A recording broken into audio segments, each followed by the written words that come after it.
Kenapa Ben?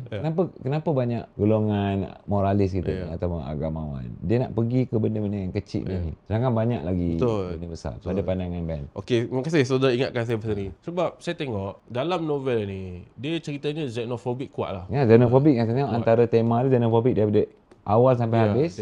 Okey. Saudara ingat lah, ni itu di hentian kajang saya ada cakap benda ni lah, tapi saya ulang balik sini. Pada tahun 2021, seorang buruh imigran bernama Syahzad, dia mati bunuh diri kerana bos dia tak bayar gaji dia selama 6 bulan begitu. 6 bulan ke berapa bulan tak bayar, dia bunuh diri masa era tu. Di mana suara agamawan? Agama dari Perlis tu.